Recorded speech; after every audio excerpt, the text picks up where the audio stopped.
for something for your flocks to graze, this is important knowledge and so on. So the main thing I was trying to show is that the glue that held the situation together when there's no fixed abode is blood relationships. And therefore, in the Bible, for instance, you're always hearing about all the genealogy. This was the genealogy of Adam, and this is the genealogy of Noah. And Noah had 3 sons, and from this son came this person, and this person, and this person, and then the preferred line down to who's writing it, down to me, the guy who's writing it. I want to get down to myself, 20 generations or 50 generations later. This is, I'm showing you my great genealogy, and who my relations are, and who I have some, owe some fealty to, if you want to call it that. And so the thing within the blood relationship and the tribe or the clan or the sept is what the Arabs call asabiya. Asabiya, some sort of solidarity. That's the best definition of that.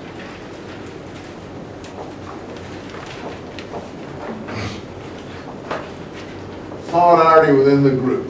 And the one who made a lot of put a lot of emphasis on this was Ibn Khaldun, and that was much later. We have some excerpts from Ibn Khaldun in our book, but that would be around 1300 when he wrote his Universal Histories. And he tried to do the whole history of the Arab world and its kingdoms and expansion in terms of Asabiya. When the Asabiya was strong in the early part of a certain dynasty, then that dynasty would flourish. When the Asabiya weakened, then that dynasty would be less strong and fall apart. And so, solidarity, fellow feeling. I said in America, we express ourselves, we have solidarity, but normally we express it through odd places like the high school, you know, towns, villages maybe, but like LA, before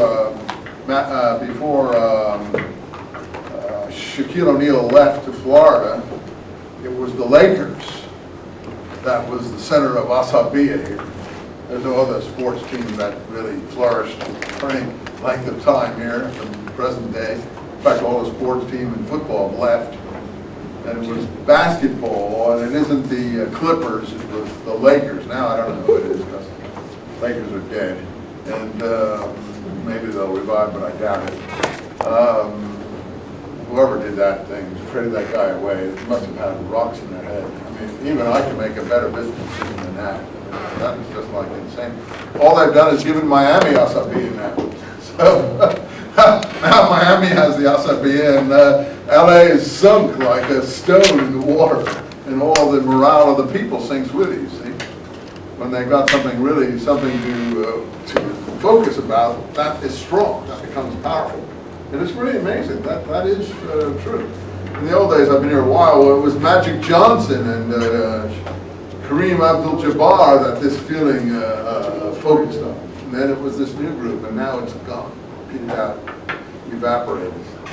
They'll have to buy that chap from China, from the Houston Rockets or somebody. What's his name? Yao.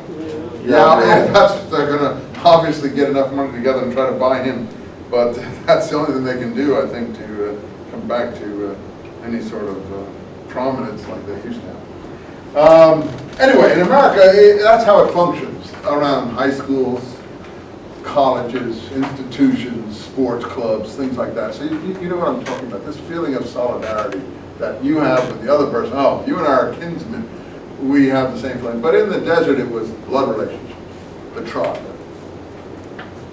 And this idea originally comes from, I mean, we don't have that idea of Asabiya here in America, but I tried to show a parallel. And there was another concept that Nicholson focuses on, I think, quite strongly. Murua. And that is honor or virtue. This is why I like pre-Islamic Arabian culture. I mean, unlike Muslims who don't have a lot of respect for it because they're taught that this is ignorant, I have a lot because I believe honor and virtue are important things. And I like to see things, people who do things for their own sake, not for the sake of reward or anything like that. Do it because it's right to do and because they wish to live like that and they consider it a high activity to do that.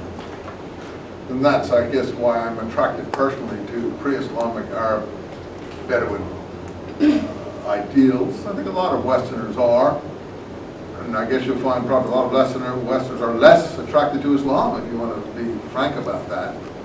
Well, Islam is an interesting religion, but this cowboy culture, if you want to call it that, that's put forth in the tribal poems and things like that is really impressive. And how did Nicholson define this? I think he spoke about protection of the weak. I don't want to write all these on the board.